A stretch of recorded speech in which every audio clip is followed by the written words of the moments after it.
Good morning student. आज की class में अपन जो पेपर फर्स्ट है इनऑर्गेनिक केमिस्ट्री, उस इनऑर्गेनिक केमिस्ट्री के अंदर अपना जो सिलेबस है वो क्या है। अपने प्रत्येक जो पेपर है उस प्रत्येक पेपर को 5 यूनिट में डिवाइड किया गया है। कितने यूनिट में? 5 यूनिट के अंदर डिवाइड किया गया है।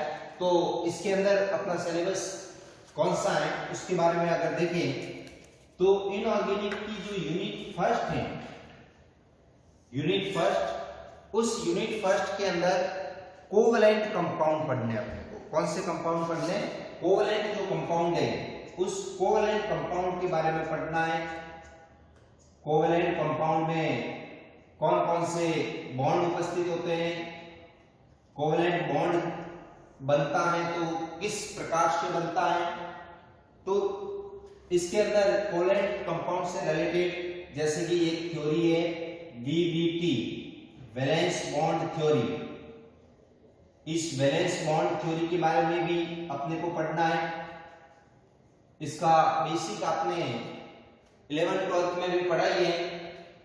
एक थ्योरी है MOT, मॉलिक्यूलर ऑर्बिटल थ्योरी, इसको भी अपने को इसी यूनिट में पढ़ना है। एक थ्योरी है VSEPR, valence shell electron pair repulsion theory. एक ये जो थ्योरी है, इन 3 थ्योरी को मोस्टली इस यूनिट फर्स्ट के अंदर अपने को पढ़ना है। इसी तरह से यूनिट सेकेंड के अंदर अपने को आयनिक कंपाउंड के बारे में पढ़ना है। आयनिक कंपाउंड, आयनिक कंपाउंड के अंदर जो आयनिक बॉन्ड बनता है, किस प्रकार से आयनिक बॉन्ड का फॉर्मेशन होता है। इसके अंदर जो उसका कोऑर्डिनेशन नंबर है वो कोऑर्डिनेशन नंबर कितना होता है। जो कंपाउंड है उस कंपाउंड का रेडियस रेशियो कितना होता है। उनकी स्ट्रक्चर किस प्रकार की होती है। FCC स्ट्रक्चर होती है, SCC स्ट्रक्चर होती है या फिर SCP संरचना होती है। इस प्रकार की समस्त जो स्ट्रक्चर है उनका एक एक एग्जांपल अपने को पढ़ना है। इसके अलावा इसके अंदर जो वैन डर वाल बॉन्ड है, वैन डर वाल बॉन्ड, उस वैन डर वाल बॉन्ड के बारे में भी अपने को स्टडी करनी है। How many types of van der Waal bond, कितने प्रकार के होते हैं, उनकी एनर्जी क्या होती है, उनके लिए एनर्जी को कैसे कैलकुलेट किया जाता है। ये जितने भी हैं ये समझ किसके अंदर पढ़ने अपने को? यूनिट सेकेंड के अंदर पढ़ने। यूनिट जो थर्ड है,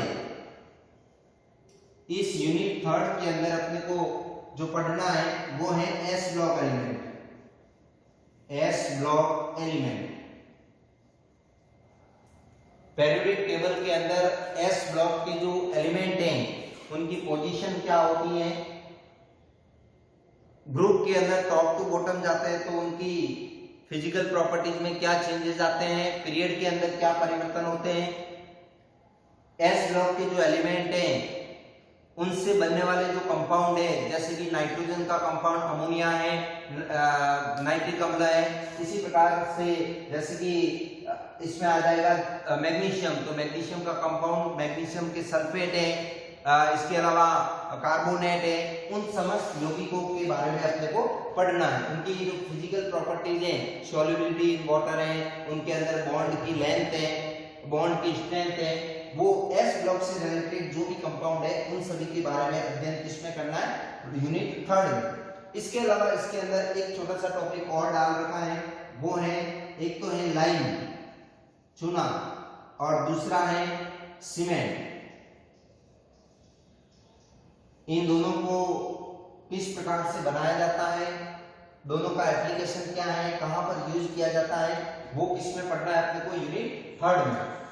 इसी प्रकार से यूनिट जो 4 है, उस यूनिट 4 में पी ब्लॉक एलिमेंट कौन से हैं? P block elements, periodic table के अंदर पी ब्लॉक एलिमेंट्स में क्या परिवर्तन आते हैं, उनकी साइज में क्या परिवर्तन आता है, रेडियस में क्या परिवर्तन आता है, उनकी जो आयनाइजेशन एनर्जी है या फिर उनकी इलेक्ट्रोनेगेटिविटी है उसमें क्या चेंजेस आते हैं, ये सब यूनिट 4 के अंदर पढ़ना है। Group number 13 to group number 18, ये 6 ग्रुप जो हैं वो अपने को इस यूनिट नंबर 4 के अंदर पढ़ना है। इसके अलावा इसके अंदर एक और छोटा सा टॉपिक है, वो है ग्लास। ग्लास को कैसे बनाया जाता है, उसका रॉ मटेरियल कौन सा है, what is the uses of glass, how many types of glass, ये जो टॉपिक है ग्लास से संबंधित अपने को यूनिट 4 में पढ़ना है। और जो लास्ट यूनिट है यूनिट 5, इस यूनिट 5 के अंदर अपने को पूरी प्रैक्टिकल से संबंधित है।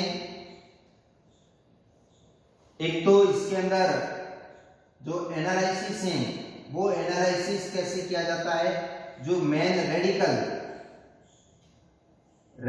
जो टेस्ट हैं वो रेडिकल टेस्ट कैसे करते हैं, उन रेडिकल टेस्ट से संबंधित जितने भी हैं, जैसे कि कार्बोनेट का टेस्ट है, Mg2+ का टेस्ट है, NH4+ का टेस्ट है, सल्फेट का टेस्ट है, सल्फाइड का टेस्ट है, ये पढ़ना है। इसके अलावा इन टेस्ट को करने के लिए अपन इसमें कौन कौन से रिएजेंट मिलाते हैं, उन रिएजेंट को मिलाने का रीजन क्या है, उसके अंदर कौन सी प्रोसेस होती है, जैसे कि एक सॉल्युबिलिटी प्रोडक्ट, इसका इस रेडिकल टेस्ट के अंदर क्या यूज होता है। इसी प्रकार से जैसे कि सम आयन इफेक्ट है उसका क्या यूज होता है, कॉमन आयन इफेक्ट उसका क्या यूज होता है। तो ये जो प्रैक्टिकल लैब के अंदर जो वर्क है वो यूनिट नंबर 5 में है। तो इस प्रकार से अपने जो इनऑर्गेनिक केमिस्ट्री का पेपर फर्स्ट है उसका सिलेबस अपने को ये इस प्रकार से है और इसको अपने को पढ़ना है। Thank you.